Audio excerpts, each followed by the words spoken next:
Hello and welcome to today's video. Today we're going to be looking at getting traffic to your website. Traffic is extremely important. In fact, it's probably the most important thing on your website.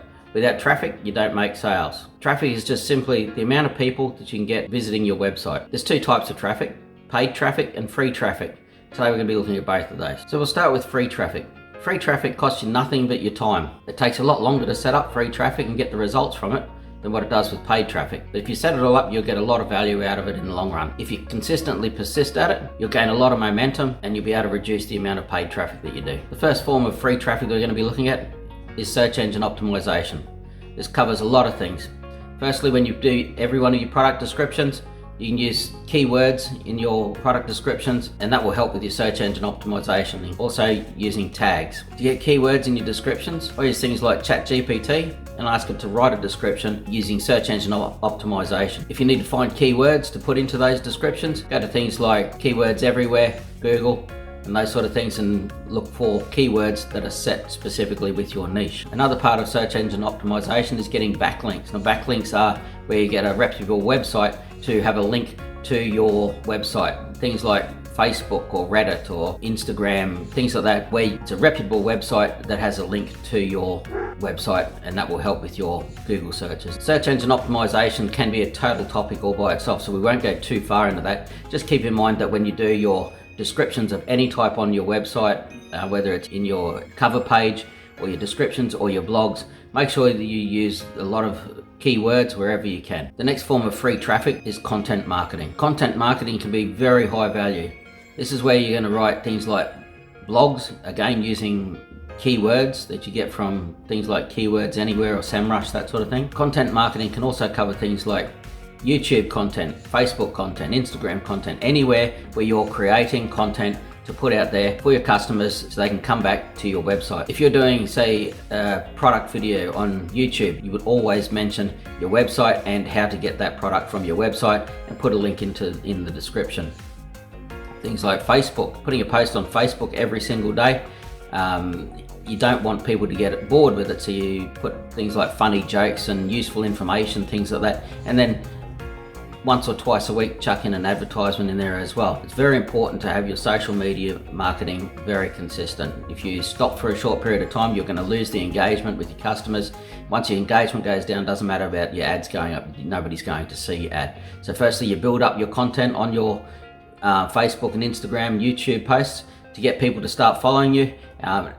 They'll stay following you wherever that information is interesting, and you can put ads in every couple of days. If you only put ads on there, people will lose interest very quickly and they'll stop following you. So keep in mind when you're doing your social media posts, always ask for comments. With the algorithm in Facebook, Instagram, TikTok, that sort of thing, if you get comments, people are interacting with your post. All of the social media algorithms look at that sort of thing. So if it looks like people are interested in your posts, then the algorithm will make sure more people see it. So the better the post, the more people that are commenting on it and liking it, the more it's going to be seen by other people. If you write a blog on your post, then make sure you advertise that blog on your social media as well.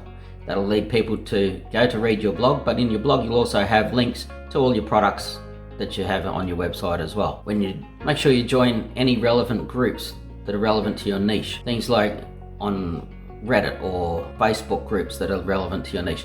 Make sure you join those groups and comment on different articles in those chats. That doesn't mean to say to people, go to my website and have a look at this. It just means that if somebody puts up a post on, does anyone know how to do something? Just write a post back saying, yeah, I know how to do that. We can do it this way. If you're interested in having a look, have a look at this item here and make the link to your website. The next form of free traffic we're going to discuss is email marketing. You can put a pop-up on your website to collect emails from anybody who wants to join your subscription list. You can collect thousands of emails this way and market to them every month or so, or whenever there's something interesting coming up on your website or in your business. The email marketing itself will cost you absolutely nothing, and you can get a lot of traffic to your website using email marketing. You need to build your list, and you have to have a considerable list, but you got to keep in mind the list is very productive because these people are already been engaged with your website and they're already interested in the products that you sell. To collect emails, you can simply offer things like a free ebook where they've got to, if they want the ebook, they click on the link and they have to put their email in to get the downloaded ebook. You can also offer things like discounts, but the free gift always is a winner, and it doesn't cost you anything to do that. Just be careful with your emails that you don't send them too often, or you're going to get a lot of people unsubscribe to your email list. You're going to have to work out the sweet spot, and the only way you're going to do that is by knowing your customers. I send emails out to everybody once a month, but I also send out emails whenever we get new stock in, and whenever we're running a sale, so they know they can keep it up to date with what stocks just come in. So this brings us to the paid forms of traffic. Probably the most popular paid forms of traffic is Google, both in Google Ads and Google Shopping. Google Shopping, you would have seen that before. Every time you put in a search for something, up the top you'll see a lot of pictures with the descriptions in them and the prices. That's your Google Shopping.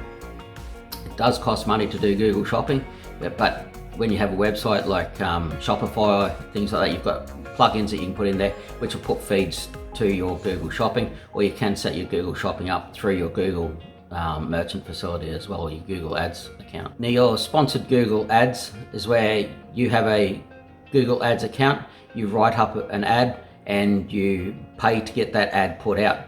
The good thing about this is you're actually advertising to people who are doing a search for your product. So if your product's brown boots, then somebody who's looking for brown boots, when they go to Google, they type in brown boots and your sponsored ad comes up as one of the first ads. Now, you are competing against other people for those ads, so it's like an auction, and whoever is paying the most amount at the time will be higher on the search ranking. So it's really important that you put in really good keywords into those ads and keep an eye on the spending. The spending can get out of hand pretty quickly, but if you put in a budget of say $10 a day, then you know that it's only going to cost you every 5 days, it's only going to cost you $50. Make sure you stick to your budget and analyze the results as often as you can using Google Analytics. That way you're not going to be wasting any money. Facebook and Instagram paid ads are extremely good to get traffic to your website, and they're almost instant. You can set up carousel ads or individual ads to advertise your products or your services. Set a budget of say $10 a day or whatever it is, and you can target specific people. So you can target people who are only interested in your niche. So if you're in the fishing niche, you can advertise to people who are only into fishing. If you're into cars, then you can advertise to people who are only into cars, and that way it's going to save you a lot of money in your budget, but it's also going to get you some really good results.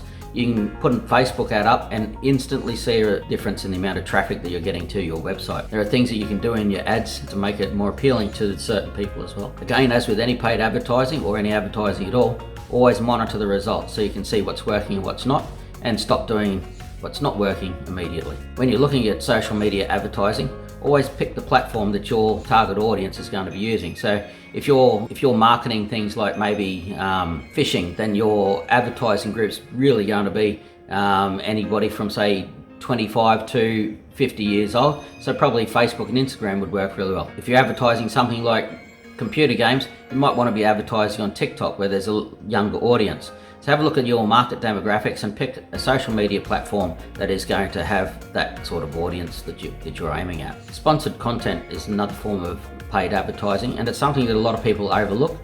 The reason I overlook it is because it's a little bit more difficult to get into than others. Sponsored content is things like paid influencers, podcasts and things like that, where you've got a person of authority who's charging you to put your name out or your product out for everybody to hear about. Getting hold of media influencers can be expensive and a little bit hard to do, but there's plenty of websites around that'll find people for your budget. You can also get things like guest posts or mentions on other websites. If there's an influencer that has a website about, say, drag racing, for instance, and you sell car parts, then you could get people who own that website to write a blog on their car parts and mention your name in that blog. The use of retargeting ads is something you really don't want to overlook. Have you ever been on a website and done a search for a product only to get bombarded with ads for that product over the next couple of days?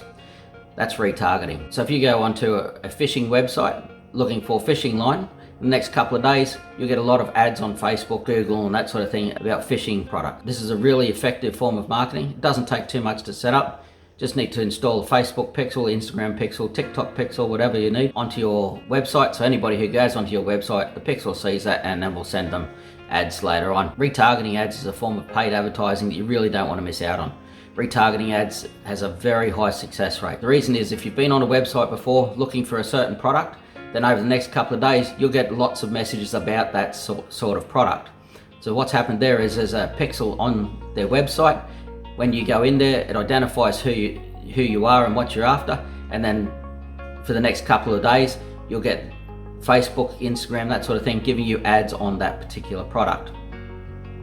So if you set up a pixel on your website, you'll get visitors to your website. Then over the next couple of days, you will be able to set up ads that will be able to go to those people. Now those people have already seen your website, they're already looking for a certain product. So when you re-advertise to those people, you've got a lot higher chance of them buying something from you. So in conclusion, you've got to stay very consistent with your marketing. Whether you're looking for free traffic or paid traffic, stay consistent, and over time you'll build up a lot of momentum, so your costs will go down over time. Always look at your Google Analytics or any other analytics system that you've got on your website to see what's working and what's not working. When your customers message you on Facebook, Instagram, TikTok or anything like that, make sure you answer them very quickly, because this will build up a relationship and you've got a lot more chance of them going to your website. The same as YouTube. Any people who message you on YouTube or comment on YouTube, make sure you comment back all the time. Whenever you look at your analytics, make sure you're pushing for maximum visitors to your website. You've got to remember that if you can convert 2% of your visitors to your website and you get 100 visitors,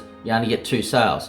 If you can get 10,000 visitors, that's 200 sales. So always aim to get the maximum amount of visitors you possibly can to your website. So if this information was helpful for you today, subscribe to our YouTube channel and we'll be putting up a lot more videos like these. If you have any comments, good or bad, make sure to put those down in the comment section and we'll answer them as quickly as we possibly can. And we'll see you on the next video.